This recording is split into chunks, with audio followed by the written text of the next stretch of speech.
Shalom, Bapak Ibu, Saudara yang dikasihi Tuhan.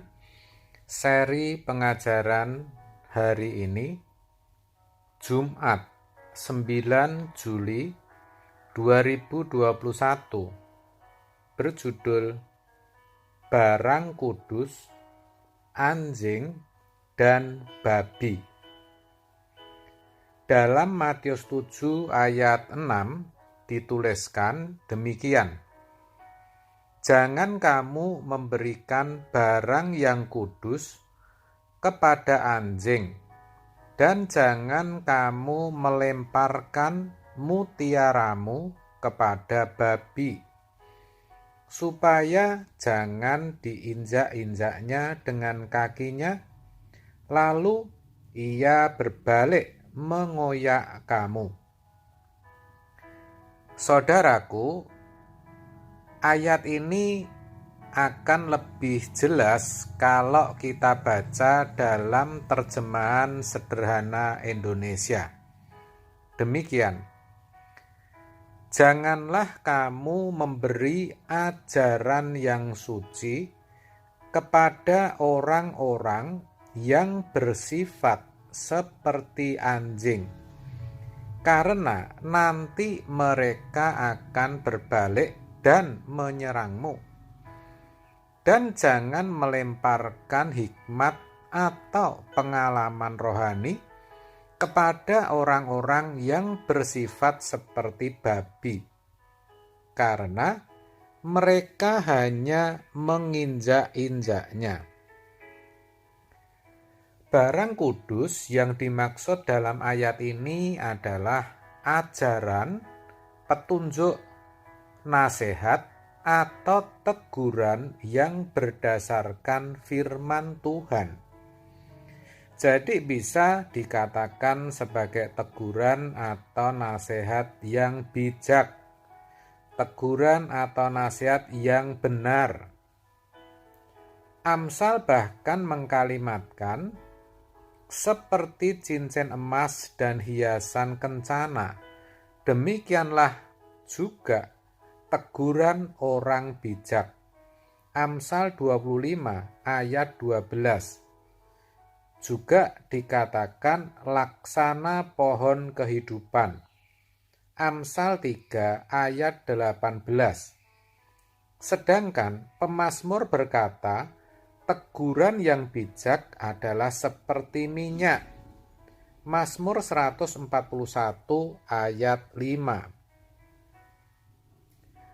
Kalau dikatakan jangan memberikan barang kudus kepada anjing dan jangan melempar mutiara kepada babi, maksudnya Tuhan menghendaki agar kita tidak menyampaikan teguran atau nasihat kepada orang yang keras kepala atau yang sukanya mengecam atau mencemooh Injil, karena hal itu akan sia-sia atau percuma saja. Mereka digambarkan sebagai anjing. Wah, ini perkataan yang keras dan pedas, saudara. Dikatakan sebagai anjing yang suka menyerang balik. Orang seperti itu kalau dinasehati atau ditegur akan marah dan berang. Itu ibarat melempar sebuah mutiara kepada babi. Maka babi itu akan marah karenanya, seolah-olah telah dilempar dengan batu. Biasanya orang seperti itu telah begitu lama berdiri di jalan orang berdosa. Lingkungan perkumpulannya adalah orang-orang berdosa. Sehingga bisa dikatakan sudah duduk dalam kumpulan pencemooh. Mereka atau orang-orang yang demikian terang-terangan membenci dan muak terhadap kebenaran dan senantiasa menentangnya. Sebegitu jahatnya mereka sampai tidak mungkin untuk disembuhkan dan diperbaiki lagi. Mereka berbalik seperti anjing kembali lagi ke muntahnya dan babi kembali ke kubangannya. Itu dituliskan Petrus dalam 2 Petrus 2 ayat yang ke-22.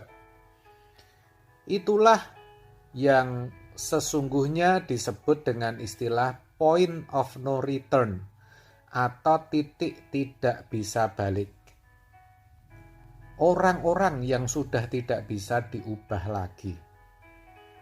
Kalau sudah seperti itu, siapakah yang akan menyembuhkan dan menolong orang-orang yang tidak mau disembuhkan atau ditolong itu?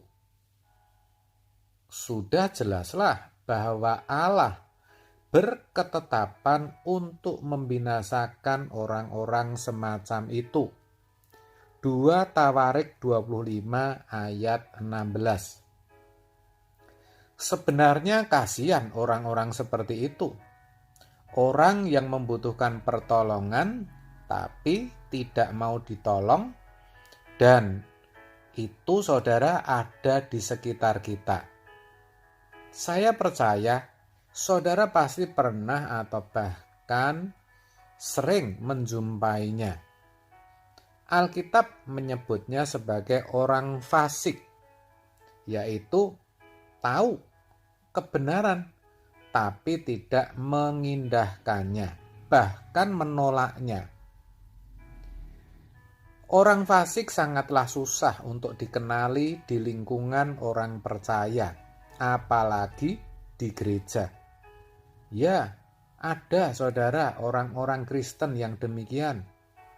Tapi memang sulit untuk dikenali karena semua orang fasik akan memakai topeng mereka dengan senyum dan keramahan mereka.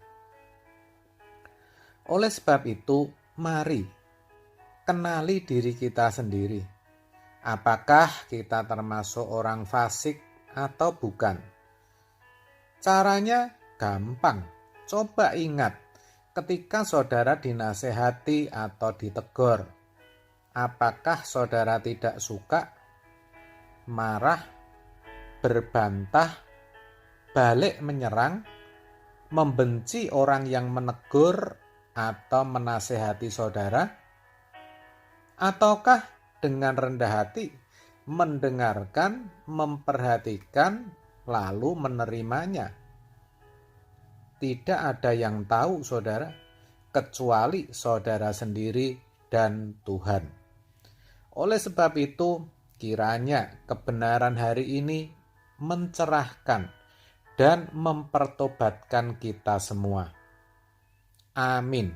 Tuhan Yesus memberkati.